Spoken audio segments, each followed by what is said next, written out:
Okay, so we finished part A in the last video. Now we're going on to part B. 1 pint of blood contains 2.4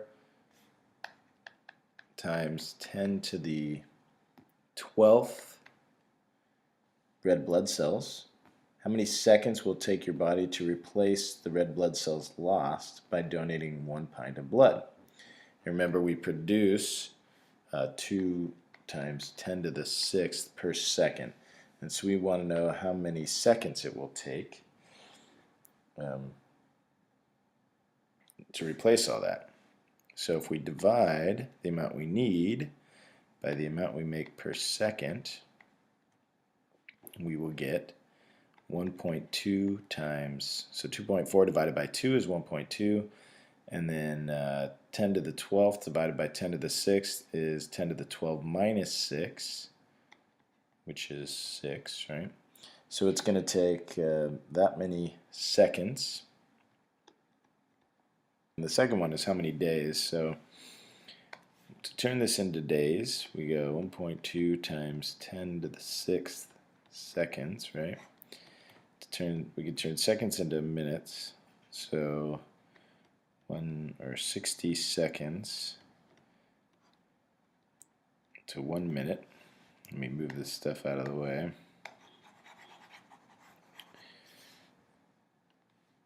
And we can turn 60 minutes is 1 hour, and then 24 hours is 1 day, because they're asking how many days. And so the seconds are going to cancel, the minutes are going to cancel, and the hours are going to cancel, leaving days. So we just need to do 1.2 times 10 to the 6th divided by all that stuff. So one way we could do it is by multiplying all those numbers together. So 60 times 24 is 3,600 times 24, which is 86,400. So what we're really doing is 1.2 times 10 to the 6th divided by, and we can make that scientific notation as well if we wanted. Although now that I'm doing it, I don't see it making it any easier. So 1.2 divided by 8.64, I'm just using a calculator for this, is 0.13, and then an 8 repeating, it looks like. And then 10 to the 6th divided by 10 to the 4th is 10 squared. So it looks like we are going to get, let's see, well, times 10 squared, that's going to be about 13.8 repeating. So about 13 or 14 days. Probably closer to 14 days. Alright, moving on. That was 13, so now we're on 14. Now we're evaluating exponential functions. So we have y equals 3 times 5 to the x power, and we're evaluating for negative 1, 2, and 3. So we can just make an xy chart. Negative 1, 2, 3. So if I plug in a negative 1 here, it just means 1/5, right? So y equals 3 times 1/5, which is going to be 3/5. And then if I put a 2 here, that's 25, so it's 75, right? Because 25 times 3. If I put a 3 in here, that's 125 times 3, so 375. So you can see how those get pretty big pretty fast. Let's move on to 15. So we've got f of x, which as we all know just means y. 1/2 times 4 to the x. So make my xy chart, or in this case my f of x chart. Again, we're doing negative 1, 2, and 3 and plugging in. So 4 to the negative 1 means 1/4. So 1/2 times 1/4 is 1/8. 4 squared is 16. Half of that is 8. And then 4 to the third is 64 divided by 2 is 32. So it's 1/8, 8, and 32. Moving on to 16. We have f of x equals 4 times 0.95 to the x. Making our xy chart, we're looking at -1, 2, and 3 again. So these are all going to be decimals. So I think I'd be okay with using a calculator for this. So 0.95 to the -1 just means 1 over 0.95. So it's 4 divided by 0.95, so it should actually be slightly larger than 4. So it's 4.2105 and change, so we'll just say 4.21. Then 0.95 squared times 4 is 3.61 even.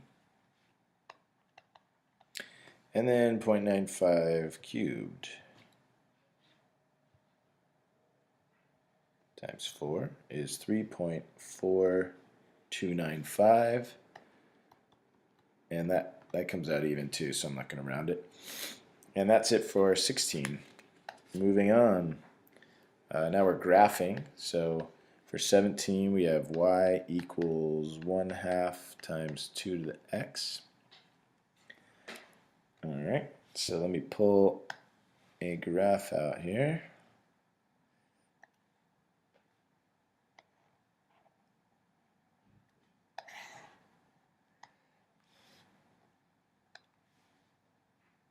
Okay, so let's just make an XY chart. It's easy to start off with some small numbers. So I'm going to start off with -2. I'm probably just going to go -2 through 2. So with -2 I get 1 over 2 squared, so 1 over 4. So that's going to be 1 over 8. With -1 I get 1/2. So this is going to be 1/4. With 0, I'm going to get 1/2. With 1, I'm going to get 1. And with 2, I get 2. Okay, so -2, 1/8, very small. -1, 1/4, also very small. 0, 1/2. 1, 1. 2, 2. You know what, I'm just going to go to 3 because see if how much it jumps up there. So 2, 4, 8, so it goes up to 4. And I might as well try 4. So 2, 4, 8, 16, it goes up to 8. And so the graph looks something like this. And remember, it'll never get lower than a y of 0. So it'll end up like that. All right, let's try 18. We have y equals 2 times 1/2 x.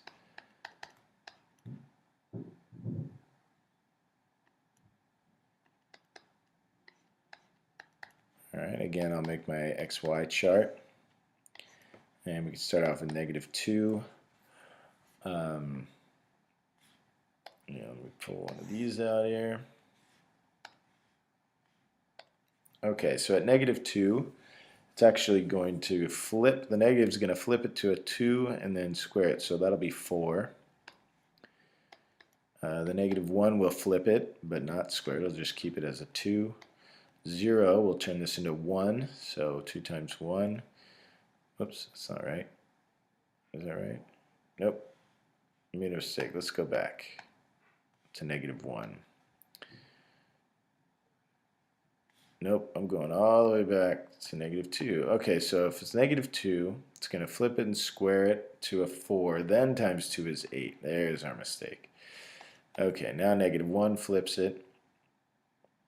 and then we multiply it by 2 to get 4. 0 turns it into a 1 times 2. Positive 1 makes it 1/2 times 2. Positive 2 makes it 1/4 times 2, so we're at 1/2. And let's go one more. So that's 1/8 times 2, so 1/4. Okay, so at -2, we're all the way up at 8. -1, we're at 4. 0 is at 2. 1's at 1.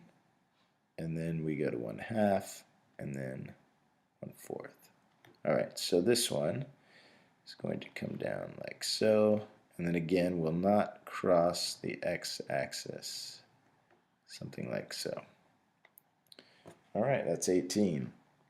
We're skipping 19 and 20. I will go to 21. Find and correct the error in the work shown. So we have 3 to the 4th times 3 to the 3rd equals 9 to the 7th. Okay, so what they did here is they multiplied the 3's and added the exponents, which is not the case. So it's actually just 3 to the 4 plus 3. So it should be 3 to the 7th. That was number 21. Okay, number 22 says show that cube root of x to the 9th equals x to the 3rd by rewriting that in exponential form. So in exponential form, that is this, and we know that 9 divided by 3 is 3. So there we go. 23, we can skip that. So we'll go to 24. Simplify that expression in 2 ways. Justify each step, okay? So we have a to the 6th over a to the 4th squared. Okay, my first way is I'm going to use the division property here of exponents. So a to the 6th over a to the 4th is a to the 6 minus 4. So we have a squared. And then we're going to square it, so we'll get a to the 4th. The second way I can do it is I can apply the 2 to the a to the 6th and make it a to the 12th, and then also apply it down below and make it a to the 8th, and then do the subtraction and make it a to the 4th. There's 2 different ways. And then last thing, 25. Explain how you can use the property for dividing powers with the same base to justify the definition of a zero exponent. Well, the definition of a zero exponent is that anything becomes 1, right? So 1 or 10 to the 0 equals 1. Everything to the 0 power equals 1. So how can I use the property for dividing powers with the same base to justify that? Well, y to the 5th divided by y to the 5th equals y to the 5 minus 5, which equals y to the 0, so it equals so it equals y to the 0, so it equals 1, just as we know that anything divided by itself equals 1. So that is it. And that's it for